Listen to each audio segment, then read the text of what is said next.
बहुत समय पहले की बात है। एक महाज्ञानी पंडित हिमालय की पहाड़ियों में कहीं रहते थे। लोगों के बीच रह रहकर वह थक चुके थे और अब ईश्वर भक्ति करते हुए एक सादा जीवन व्यतीत करना चाहते थे। लेकिन उनकी प्रसिद्धि इतनी थी कि लोग दुर्गम पहाड़ियों, सकरे रास्तों, नदी, झरनों को पार करके भी उनसे मिलना चाहते थे। उनका मानना था कि यह विद्वान उनकी हर समस्या का समाधान कर सकता है। इस बार भी कुछ लोग ढूंढते हुए उनकी कुटिया तक पहुंच गए। पंडित जी ने उन्हें इंतजार करने के लिए कहा। 3 दिन बीत गए और अब तक वहां कई लोग पहुंच चुके थे। जब लोगों के लिए जगह कम पड़ने लगी तब पंडित जी बोले, आज मैं आप सभी के प्रश्नों का उत्तर दूंगा, पर आपको वचन देना होगा कि यहाँ से जाने के बाद आप किसी और को इस स्थान के बारे में नहीं बताएंगे, ताकि आज के बाद मैं एकांत रहकर अपनी साधना कर सकूं। चलिए अपनी अपनी समस्याएं बताइए। यह सुनते ही किसी ने अपनी परेशानी बतानी शुरू की, लेकिन वह अभी कुछ शब्द ही बोल पाया था कि बीच में किसी और ने अपनी बात कहनी शुरू कर दी।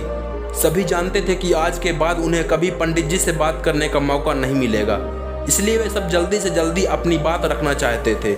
कुछ ही देर में वहां का दृश्य मछली बाजार जैसा हो गया और अंततः पंडित जी को चीख कर बोलना पड़ा, कृपया शांत हो जाइए, अपनी अपनी समस्या एक पर्चे में लिख कर मुझे दीजिए।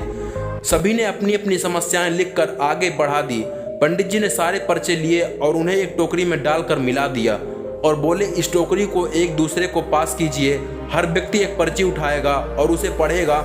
उसके बाद उसे निर्णय लेना होगा कि क्या वो अपनी समस्या को इस समस्या से बदलना चाहता है।